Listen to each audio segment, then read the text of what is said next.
सुंदर शरद पूर्णिमा की बहुत बहुत बधाई हो। बाबा विश्वनाथ की कृपा आप पर सदा बनी रहे। आ गया शरद पूर्णिमा की रात्रि।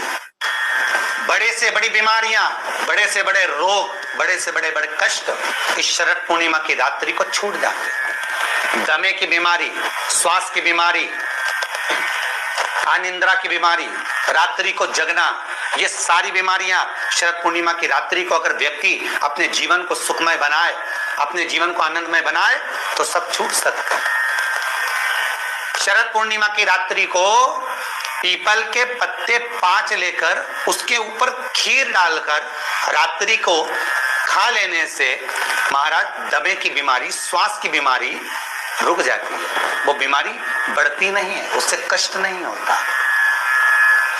जिन बच्चों के नेत्र कमजोर होते हैं और रोशनी कमजोर होती है, शरद पूर्णिमा के दिन रात्रि को 12 बजे भगवान चंद्रदेव का दर्शन कराइए। 5 से 7 मिनट तक नयन मिलाए चंद्रदेव के साथ और बाद में एक पीपल के पत्ते पर खीर जो चंद्र के नीचे रखी हुई है उसी खीर को चटा दीजिए। फिर चंद्र का दर्शन कराओ, फिर खीर को चटा दीजिए। महाराज नयन की ज्योति बढ़ती है, नींद नहीं आती तो निंद्रा देवी प्रवेश करती है, निंद्रा अच्छी आती है, आनंदित होता है। महाराज जिस व्यक्ति के शरीर में गांठ पड़ जाती हो, शरीर काला पड़ जाता हो, चट्टे पड़ जाते हो या दांत खाज खुजली हो जाता हो, उसके लिए भी शरद पूर्णिमा की रात्रि को 12 बजे महाराज भगवान चंद्रदेव के लिए 21 दिए जलाए जाते हैं। उस 21 दिए की कालोच एक थाली में इकट्ठी करी जाती है। कालोच को इकट्ठी कर शरीर में गाय के घी के साथ में जहां जहां जगह पर चट्टे हैं, गांठ है, वहां लगाया जाता है। उसको 5 या 7 दिन लगाइए। उसके बाद में रोज प्रतिदिन लगाने के आधे घंटे बाद स्नान कर लीजिए, आराम लगना प्रारंभ हो जाता है। आज शरद पूर्णिमा की रात्रि से लेकर कार्तिक पूर्णिमा की रात्रि के बीच में जो दामोदर भगवान का, कृष्ण का, शिव का मंगल आनंद करेगा, अभिषेक करेगा, पूजन करेगा, स्मरण करेगा, उसके सारे दुख दरिद्र दूर हो जाएंगे। रात्रि को आप बड़े प्रेम से खीर बनाओ, चंद्रदेव की साक्षी में रखो, भोग लगाओ भगवान श्री हरि को।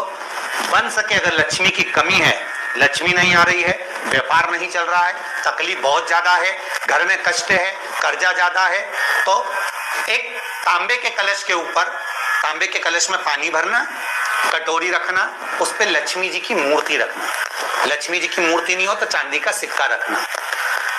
उसके सम्मुख में आप 31 दीपक 31 दीपक घी के लंबी बाती के जला देना।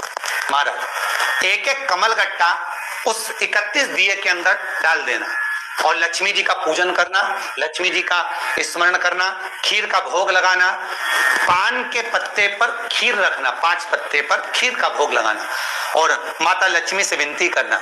सुबह 4 बजे तक वो रखे रहने देना, सुबह 4 बजे वो उठाना, लक्ष्मी को वापिस तिजोरी में या सिक्का हो तो उसको अलमारी में रख देना। जो खीर बनी है वो प्रसाद के रूप में सुबह 8 बजे, 10 बजे, 9 बजे जब खाना हो प्रेम से पाना। माता जो दिए लगाए हैं वो ठंडे हो गए होंगे, उनको रखे रहने देना, बाद में काम आते रहेंगे, या दिए विसर्जन करना हो तो आपकी मर्जी है। पर वो मिट्टी के दिए लगेंगे, आटे के दिए नहीं लगेंगे, मिट्टी के दीप लगाना है आपको। 31 घी के दिए लगाना है। लक्ष्मी जी का पूजन करो, कंकु, चावल, हल्दी, मोली से, सब तरह से। शरद पूर्णिमा की रात्रि को सुख मिलेगा, आनंद मिलेगा, लक्ष्मी की वृद्धि होगी, कार्य सिद्धि होगी। दूसरा क्रम, अगर कार्तिक पूर्णिमा हो, शरद पूर्णिमा हो, ये दोनों पूर्णिमा पर शरद पूर्णिमा के दिन आप शाम को प्रदोष काल के समय 4:30 बजे से 6 बजे के बीच में 1 लोटा पानी, उसमें 5 बेलपत्र रखकर, 1 कमलगट्टा डालकर भगवान चंद्रेश्वर महादेव के नाम से भगवान शंकर को चढ़ा दीजिए। आपकी जो कामना हो वो कामना कर चढ़ाएं, विनती करें चंद्रेश्वर महादेव को और निवेदन करें कि हमारा ये कार्य सफल हो। केवल शरद पूर्णिमा के दिन चढ़ाइए, कार्तिक पूर्णिमा तक क्या फल मिलता है हमको जरूर बताइए। भी शरद पूर्णिमा की रात्रि को और कार्तिक पूर्णिमा की रात्रि को गर्भवती नारी अपनी नाभि पर यदि चंद्र की दृष्टि पड़वा लेती है तो बच्चा विकलांग पैदा नहीं होता है। गर्भ से जो बालक होगा श्रेष्ठ होगा, विद्वान होगा, चतुर होगा, पढ़ने में होशियार होगा। क्योंकि ये चंद्र की किरणें जब समुद्र में उछाल ला सकती हैं तो आपके जीवन में भी तरक्की ला सकती है, उछाल ला सकती है। इसलिए सभी को हर हर महादेव, जय श्री कृष्णा, जय श्री